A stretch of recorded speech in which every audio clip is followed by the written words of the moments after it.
I'm here to talk a little bit about fertigation. I spent years working for Dr. Charles Burt. He was my mentor for 23 years, and 2 years ago I decided to leave Cal Poly and go into the private sector because I have kids to put through college now. So unfortunately the state wage is not quite there. But so in any case, I've spent quite a bit of time doing some research, and I assisted Dr. Burt with the book. And actually Dr. Burt has officially retired from Cal Poly. He's no longer there. He doesn't have an office anymore. He was hanging out for a while, but he about 2 years ago, he decided, I'm going to give away the book for free. He's at a point in his life where he just would rather the knowledge be out there than not. And so this is a link to that book. If you'd like to download the fertigation book, you can do that. It's you have to put your name and phone number in there. Or not phone number, email address. They just want to know who's using it, but. The book is completely free. And by the way, the same website there that goes to, you can also get the drip and micro irrigation book for free as well. So those of you that are wanting to maybe learn a little bit more about design of systems or something, you can get that there too as well. Okay, so there's a little plug for my former employer. All right, so I'm here to talk a little about injection. I don't know who set this up in terms of the thing, but man, they set me up so well. Because everything I'm going to be talking about, you've already heard today. I'm just going to put a nice big ribbon around it, and it's going to be awesome. Okay, I'm excited because for like 15 years, I've been saying, you guys need to spoon feed. You need to spoon feed, and nobody spoon feed. And now all I heard today was, I'm starting this thing. It's called spoon feeding, and it's freaking awesome. And I'm like, yes, I love it. So this is really good. And so I've got an example here to kind of start. I just pulled together a simple example of a grower. If you kind of look there, I've got spoon feeding and I've got what I call slug in there on the other side. And so just a sample or a simple example, 80-acre field, let's just assume 1,000 gallons a minute. I kept all the numbers relatively round. Average run time, every time they turned it on, I just said, just to pick a number, I said 70 hours. So it kind of works out that you apply the right depth of water. And then Zach, I believe, he even nailed my 2 example numbers there, 24 events spoon feeding and 4 events slugging. All right, so thank you. I don't even know why I'm up here now. So, in any case, the point here is that if you look first, in the general data there, the water applied, what I'm suggesting there is you're going to apply about 46 inches of water to that field, right, over the course of the season. And in that, while applying that 46 inches, it's going to take 24 events, okay? And I just kind of picked that number. Or I said, or we can do all of this fertilizer in 4 events, which means we're going to be applying all of that fertilizer in about 7, almost 8 inches of water. So if you think about it that way, right, you're applying the same number, and of course, we're going to apply 200 pounds, all right? And I got that number from Dr. Brown. Thank you, Dr. Brown.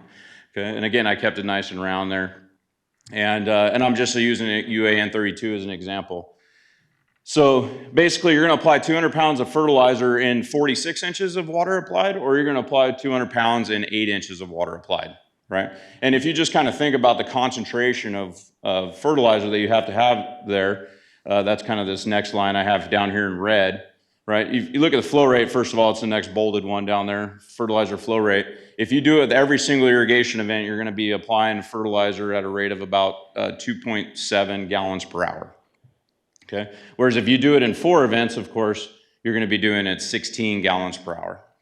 And then your concentration there is 19 parts per million versus 114 parts per million as you're injecting.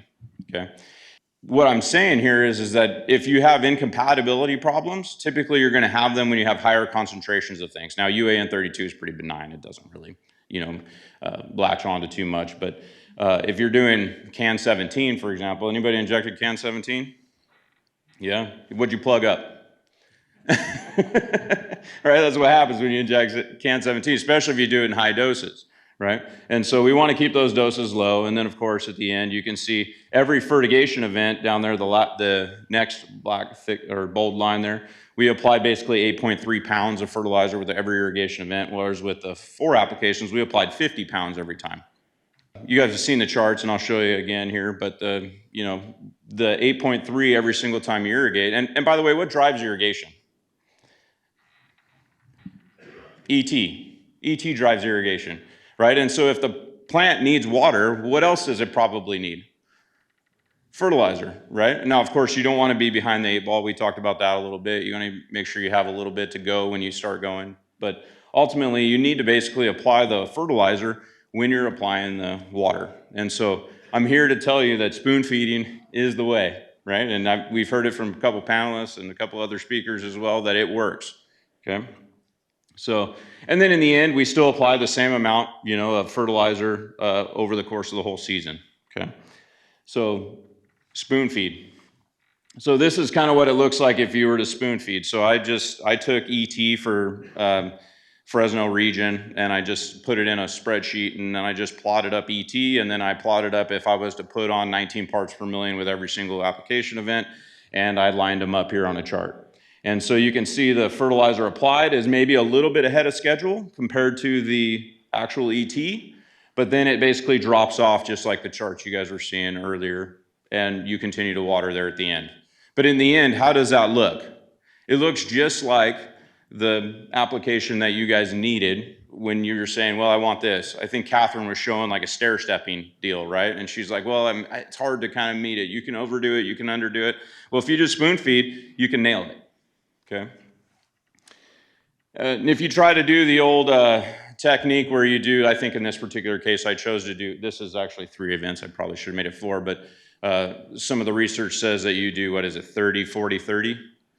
30% early, 40%, and then of course I simplified it and just said, well, I'm gonna do it all in one shot, rather than saying, okay, well, it says 30% in March and April, and maybe you do actually spread that out a little bit. But if you just did it all in one shot, this is what your fertilizer application would look like compared to your ET, right? And so maybe you're way too much, and then you get behind, and then you are basically about right, and then you're behind again. And so, and again, I'm simplifying this. I'm sure this is Dr. Brown's recommendations. I'm sure he wouldn't really say just put it in 3 big old slugs like that, but okay. But if you just read it as face value and this is what you actually put on, then it would not work like you would want it to, okay? So ultimately, this is straight out of the almond board information here, right? Which one seems to match up a little bit with what they recommend? Right? It is spoon feeding. The answer is to spoon feed. Okay, you guys all know what I mean by spoon feeding? Just to be clear, every single time you're irrigating, you're applying fertilizer. Okay? And it sounds like in some cases, maybe we're doing it for a portion of the event or whatever, but we have the technology now. You can get actually the simple Maisie injector, which is a Venturi. You can get that with a controller. There's a company called pH Technologies. I'm not trying to put a plug in for them or anything, but they have a very high-end controller and a pump where they can put in exactly what you want. And if for some reason your pump shuts off and you get behind, it will remember that you were behind by X number of gallons, and it will add that number of gallons to the next one to kind of get you caught back up. So there is really some pretty good equipment out there now to allow us to do really good spoon feeding. Okay, so now I want to talk a little bit about some best practices, some of the things that you should be considering. Raise your hand. I guess most of you are farmers. Can you give me an idea here who's farming? Okay, very good. There's at least half of us here. Okay. I want to give you some ideas of some things. And again, this is all straight out of the Fertigation book that Dr. Burt wrote. I helped with it, but we put a lot of thought into this, and so I get a little bit of pushback on some of these topics, and so I want to kind of hit them here. So the first thing that you should do, and I guess you guys are all trying to do this, right, is start with a level playing field. What I mean by that is you can't level, say, soil texture, right? I mean, that's going to be different. But if we can get to a point where we have similar nutrients across the soil, similar crop growth, similar plant sample analysis, everything is kind of the same, and it's the same crop, of course, too. Then all we need to do is apply the water with the fertilizer uniformly, and then we can maintain everything out there. Right? That's really what spoon feeding is about, is you start with everything kind of in your ideal situation, which maybe means you need to do some amendments one way or the other. You get it leveled out, and then from there you just maintain it. And that's what spoon feeding allows you to do. Just replace what's been used, okay? So, taking samples and so forth is a good thing. You heard a lot about that today in order to get to that level playing field. The next is start with a good distribution uniformity, okay? As my time at Cal Poly, I actually helped write the program that a lot of the RCDs and stuff use now to do evaluations of drip systems, drip and micro systems. Okay, so that software, it's just an Excel spreadsheet. You can get it through the ITRC at Cal Poly. I'm sure there's copies that people have of it too, but it literally tells you exactly what to do, where to go take samples for pressure, where to go take samples for flows, and then how to, there's 4 main components of non-uniformity in drip systems, okay, just to be clear. It's, do you do changes in pressure? So we want the same pressure everywhere in the system. If we have that, then everything should be working the same. Is unequal spacing, which means if the plant spacing changes or the emitter spacing changes, any kind of spacing change that happens might cause non-uniformity, because if the emitters get tighter, you're going to end up with more water in that area where the emitters are closer together. Unequal drainage is the third one, and that's if you have a hill and you turn off your system and water naturally will drain out the bottom emitters down at the bottom of the hill or whatever, that's going to cause non-uniformity. And then the fourth one we call DU other, which is all the other reasons that you have non-uniformity, which include plugging, wear, root intrusion, back siphonage, and so on and so forth. Okay, so we call it DU other because otherwise we would have to have PhD students all the time doing these tests out there in the field to determine what's going on. So we just kind of lumped all those ones together. Everything other than pressure, spacing, and unequal drainage, we just put into one category. DU other, though, happens to be typically the biggest problem, which is plugging and wear and root intrusion and so on. So we do this evaluation, and we need to know that we are applying the water like this, like the bottom part. All right, it needs to be applied uniformly and also to the correct depth, meaning right to the bottom of the root zone there. We can apply the water uniformly, and we can apply too much water, which means then that we have a poor efficiency, even though our uniformity was good. So in this particular case on the top, right, we need to shift some of that water from the left side over to the right side and to improve that, because, and I think you've heard this today, but the fertilizer goes on as uniformly as the water. So if the water is not being uniformly applied, the fertilizer is not being uniformly applied.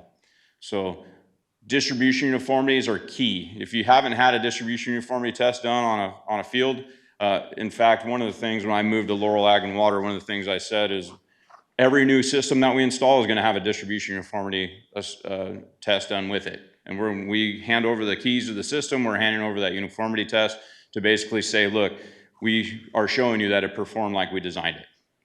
And so, because we have a 3-year warranty, and we didn't want people coming back and saying, well, it never worked right from the beginning.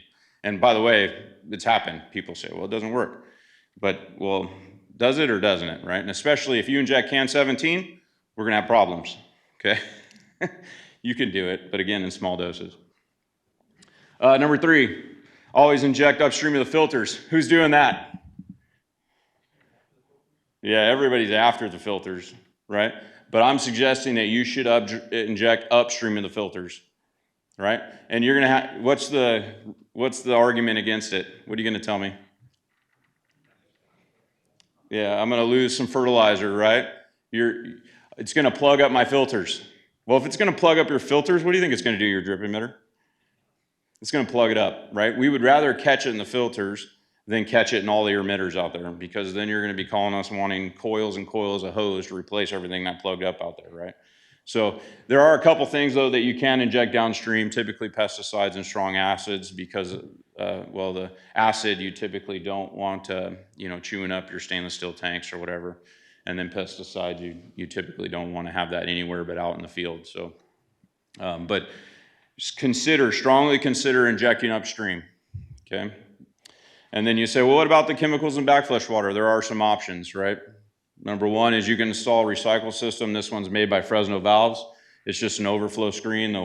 The discharge water from the backflush line goes over a screen. All the debris gets filtered out, the water goes through the screen, and then there's a booster pump down there that basically just pushes it back in upstream of the filters to be filtered again. So if you were injecting fertilizer, your fertilizer is going to be soluble, hopefully.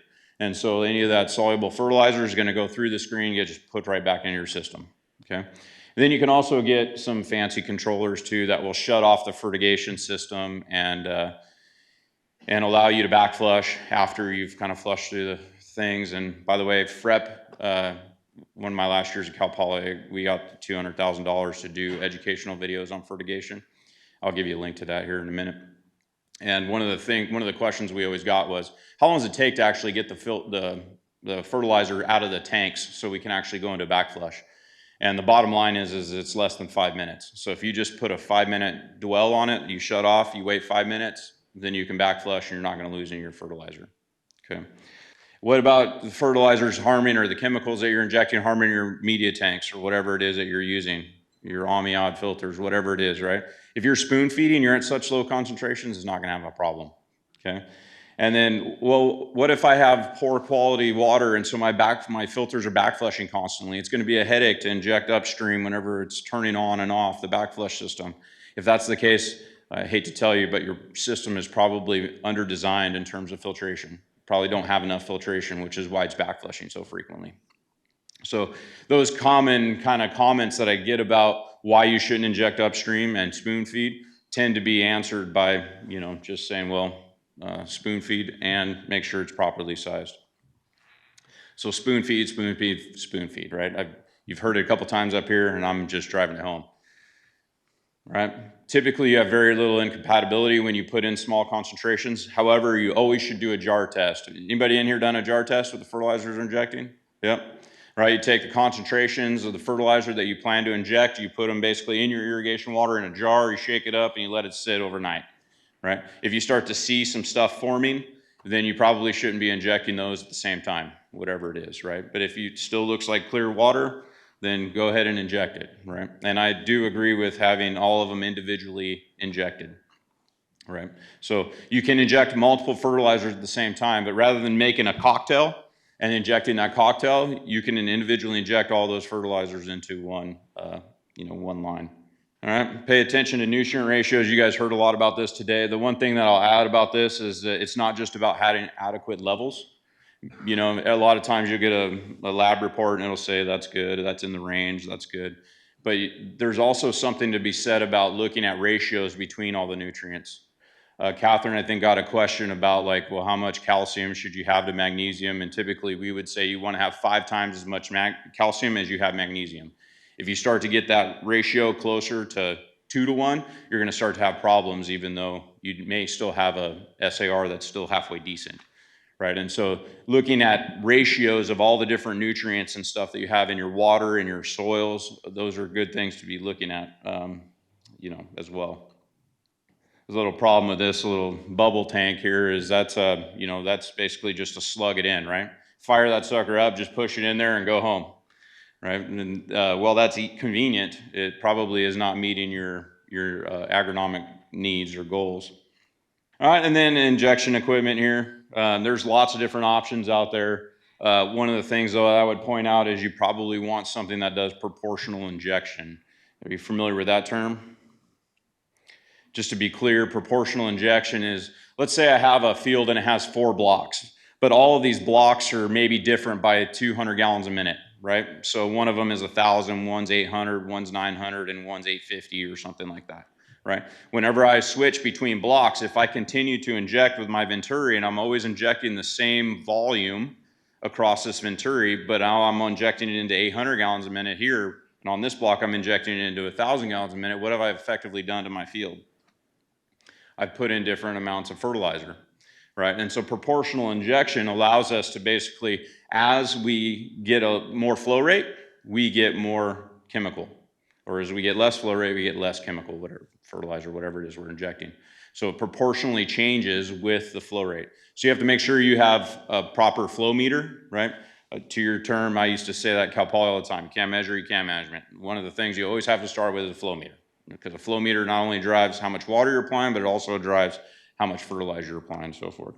So this link here is a link to, basically we took the fertigation book, that first link I gave you, and we turned it into a series, I think it's like 24 videos that basically cover that fertigation book now.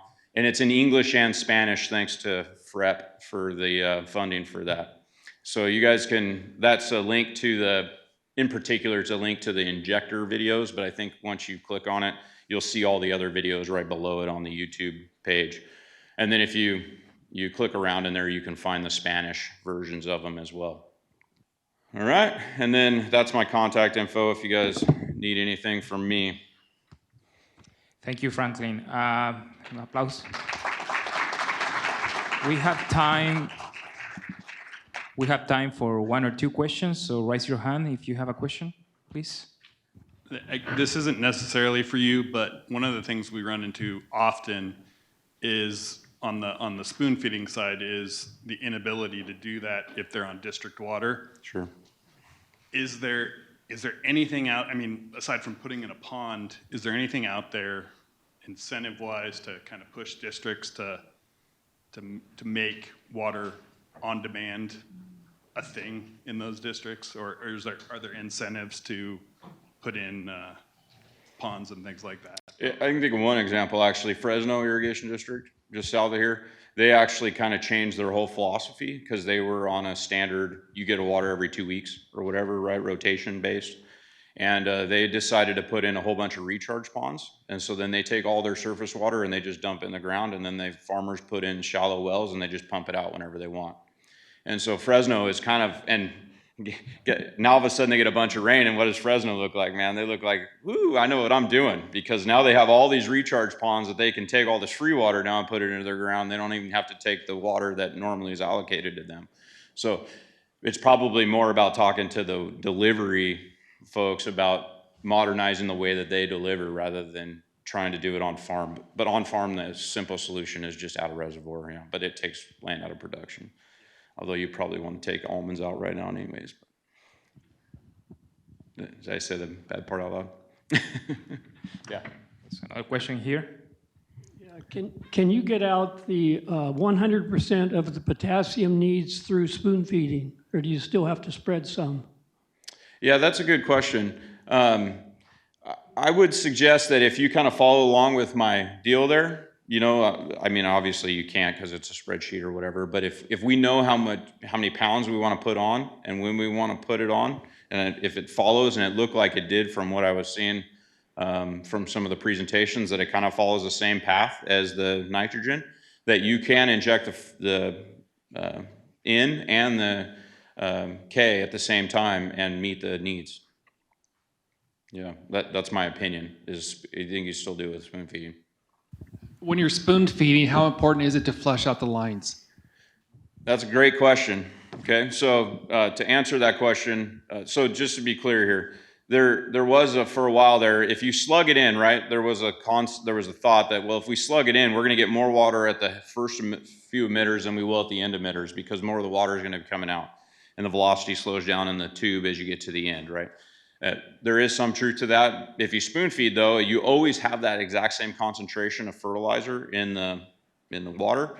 It doesn't matter anymore, because now you have that concentration at the end of the hose as you do at the beginning of the hose. And so typically what people would do is they would open up the ends of the hoses and they would have a EC meter, and they would just test until the EC jumped, and then they knew their fertilizer got there, and so then they would close it. Now they would have their fertilizer spread everywhere in that hose pretty uniformly. But so flushing probably would still be very similar, though, because our concentrations are so low that we're probably, unless, you know, depending on what we're injecting, we're probably not collecting a lot of precipitates from the fertilizers, but we still have to flush out the, you know, the silts and stuff that do make it into the hose. So if you are flushing constantly on your hoses, then you might say, well, I don't really want to do that because I'm going to be losing fertilizer out the end of my hose every time I flush my hose. But on the other hand, it might again be that you need to have a different filtration method to begin with, right? And so at the low concentrations, I don't have any problem flushing those hoses for the minute or whatever it takes to get the debris out of the hose. All right, so lunch is available outside. So we only budget for 20 minutes, so please go grab your lunch and come back to your tables for the final session while we have lunch here. Thank you.